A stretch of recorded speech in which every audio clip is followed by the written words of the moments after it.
on lâche pas la paire, parce qu'on est trop tenace, il n'y a rien à faire, on lâche rien. Bonjour les amis, aujourd'hui mardi 14 septembre, on est en direct de l'UL des Quartiers Nord, donc qui nous accueille pour notre commission exécutive. Et aujourd'hui on va vous faire un petit retour sur le CSE qui a eu hier. Alors concernant les accueils, la direction ne s'est pas foulée et nous a représenté la copie conforme de leur présentation d'il y a quelques mois. Et on sait combien ça a été difficile pour les camarades de réouvrir. Et donc à rajouter à ça depuis quelques mois l'accueil que sur rendez-vous, et donc vous avez compris que les délais de traitement aussi vont se rajouter aux difficultés des camarades sur l'accueil.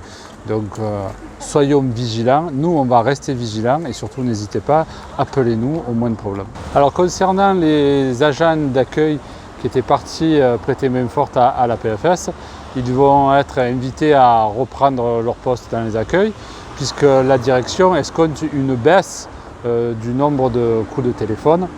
Ça par contre on demande à voir. Et puis malheureusement du coup si la plateforme téléphonique est en difficulté, ça va mettre encore un peu plus de pression sur nos camarades de l'accueil.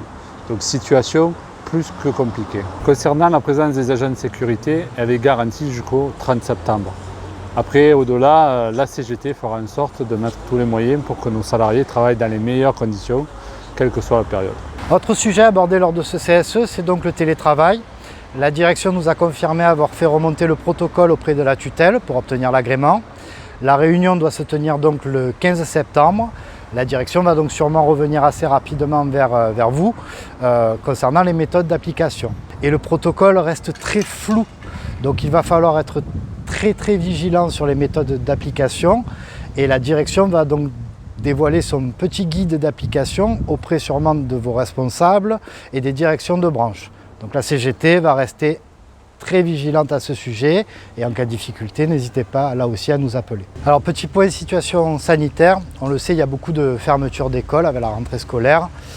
Alors nous à la CGT, vous connaissez nos positions, on a demandé à ceux qui sont en garde d'enfants, dans ces cas-là, n'est pas à travailler en même temps, parce qu'on sait que c'est difficile. La direction nous le refuse toujours. Donc l'employeur nous précise qu'il est possible de télétravailler 5 jours sur 5 pour garder les enfants. Il faudra, si votre conjoint n'a pas d'activité télétravaillable, fournir de la part de son employeur un justificatif.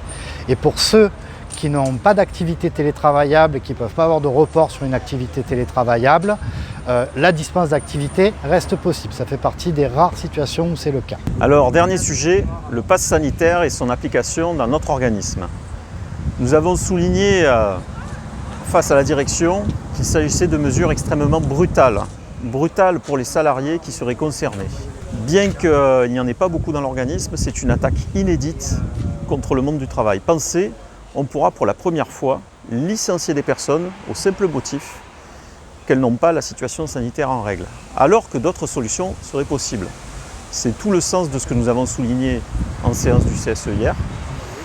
Le directeur nous a simplement répondu qu'à situation exceptionnelle, mesure exceptionnelle. Alors voilà, la réunion du CSE a été assez longue et mouvementée. On a plein d'autres sujets à évoquer avec vous et pour répondre à toutes ces attaques et à tous ces enjeux, nous sommes en tournée actuellement. N'hésitez pas à revenir vers nous. Et en attendant, bien sûr, vous le savez, on lâche rien. Nous on lâche pas la paire, parce qu'on est trop tenace, il n'y a rien à faire, on lâche